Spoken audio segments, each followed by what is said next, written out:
back and say, Lord, I need something else.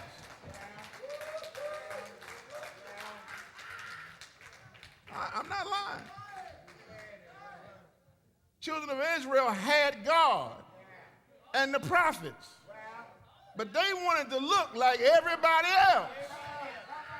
Why can't we? No, I'm sorry. How come we can't have a king?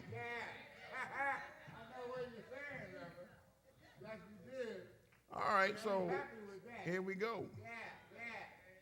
If you took the leaders for granted, if you took your job for granted, if you took your family for granted, if you took the house for granted,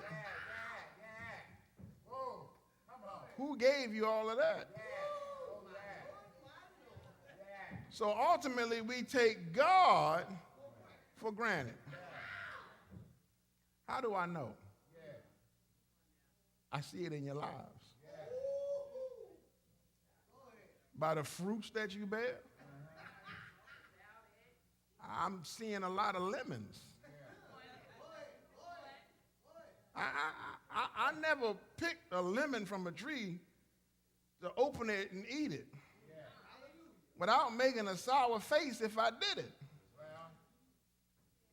God says you can tell them by the fruits that they bear. So someone who's producing good fruit,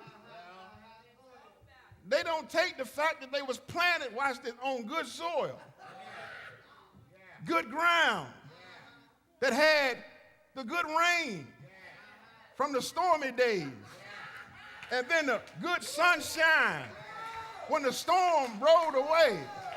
And when that all happened, there was something called photosynthesis. If you don't know, check that out. But when the sun hits the dirt, now let me tell you about the sun. Because if you think about it, the ground is dirt. But it ain't compacted dirt. It's dirt that has been tilled. In other words, it's been prepared. So when you don't take stuff for granted, you prepare yourself. I don't take for granted that I'm going to put a seed in the ground and the sun is going to reach it. Wisdom tells me that if I turn the ground and put a seed in the dirt, that unmerited favor is going to come when the sun begins to shine. Now, hold up. I know you're excited, but understand this. The sun has to shine through the dirt to reach a dead seed. And when it gets a hold of that seed that was planted on good ground, good soil, good biblical foundation, good word, a good house, it will begin to grow.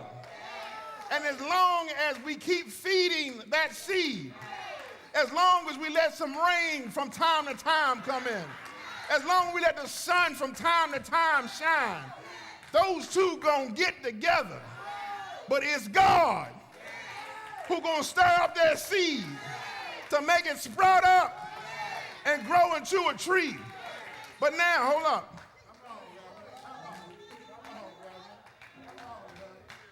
The tree can't produce fruit by itself. It has to have all the ingredients plus one more. That name is Jesus. If Jesus don't put something extra on the tree, it ain't gonna produce the right fruit. Oh yeah, you'll get some fruit, but you ain't gonna get the right fruit.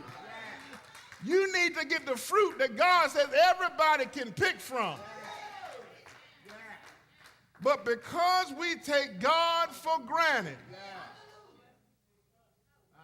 our leaves are withering. Our fruit is nasty. And God is tired of it. He says, I'm displeased with what you're doing. Especially when you know better. 21 years. God is displeased. because we should be further than where we are. But without the people, the place will perish. God can only take you to where you want to go. In other words, we must